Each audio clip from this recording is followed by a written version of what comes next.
external gear pump uses two gears rotating against each other to provide fluid movement. One gear is driven by a motor connected to a shaft. This is called the drive gear because it is driven by a motor, and it in turn meshes with and drives the movement of the second gear. As the gears rotate away from each other and come out of mesh, they create an expanding volume on the inlet side of the pump. This creates a vacuum at the inlet port, allowing fluid to flow into the pump. Then, fluid flows into the cavities and is trapped by the gear teeth. As the gears rotate, a flow path is created around the outside of each one. Fluid trapped in the slots between teeth is carried around and discharged into the cavity with the outlet port. Meshing of the teeth in the center of the pump seals the outlet port from the inlet port. No fluid passes between the gears. The advantages of external gear pumps are their high speed and pressure, relatively quiet operation, and that their design accommodates a wide variety of materials. Disadvantages include bushings in the liquid area can become worn and that they have fixed end clearances. Internal gear pumps are exceptionally versatile. This type of pump has one inner gear which is inside a second outer gear. The inner gear has a shaft driven by a motor and has teeth that protrude outward. The outer gear has teeth that protrude inward toward the center of the pump. As the inner gear rotates, it meshes with and moves the outer gear. Liquid is trapped in the gear spaces and carried from the inlet to the discharge. A stationary crescent-shaped divider separates the intake and discharge portions of the fluid. Advantages of internal gear pumps are a smooth and almost pulseless flow and slightly more horsepower for its size. Disadvantages are its higher cost, limited size range, low to moderate pressure ratings, and few sources of manufacture. A rotary vane pump is a positive displacement pump that consists of vanes mounted to a rotor. The vanes are on an off-center drive shaft. As the shaft rotates, the variable length vanes slide in and out to maintain contact with the pump housing. The tension in the vanes is maintained by either springs or hydraulic pressure. As the vanes rotate, they create chambers of varying sizes within the pump. Fluid enters at the largest chamber. As the vanes rotate and retract, the chambers get smaller, forcing fluid to exit through the discharge port.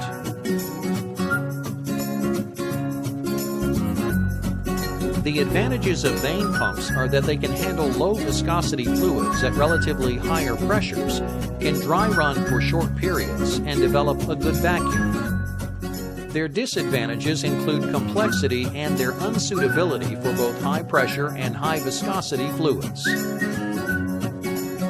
Piston pumps come in many different forms. A swash plate is a device used to translate the motion of a rotate shaft into the reciprocating motion of a piston. Swash plate piston pumps have a rotating shaft connected to a cylinder block containing pistons, which are pressed against a stationary swash plate that sits at an angle to the cylinder. As the shaft rotates, the pistons move against the swash plate, causing them to reciprocate within the piston block.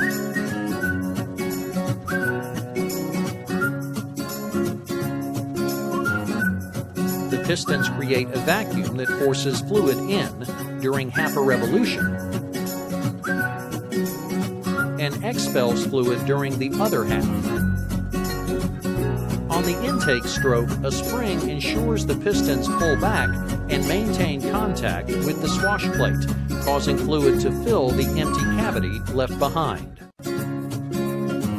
On the discharge stroke, the angle of the swash plate forces the pistons back inside the piston block and discharges the fluid. The greater the slant on the swash plate, the further the pump pistons move and the more fluid they transfer.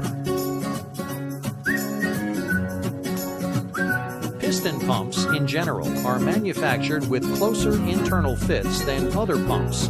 This means that internal slippage can be less, so that they operate with reasonable efficiency at pressures both too high or too low for the operation of other pumps. Radial pumps are designed so the pistons stroke in a direction at right angles to the shaft.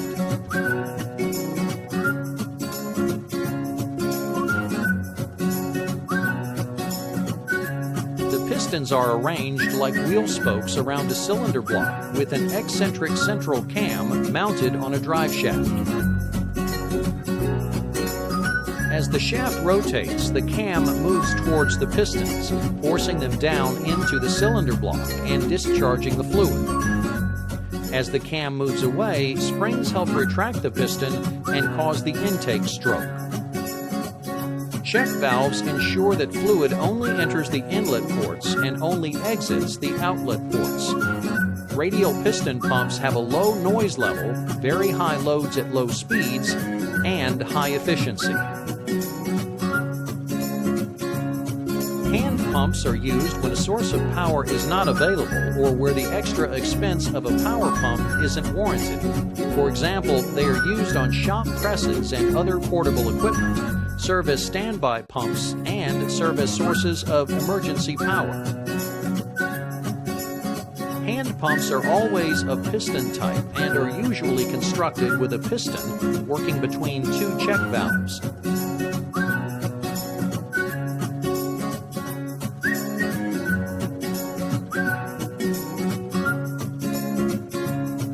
Double-acting hand pumps are more efficient, allowing fluid to both enter and discharge on both strokes of the piston. Moving the pump handle in either direction allows fluid to be drawn in from the reservoir and discharged via the outlet ports. Check valves in all locations prevent fluid backflow.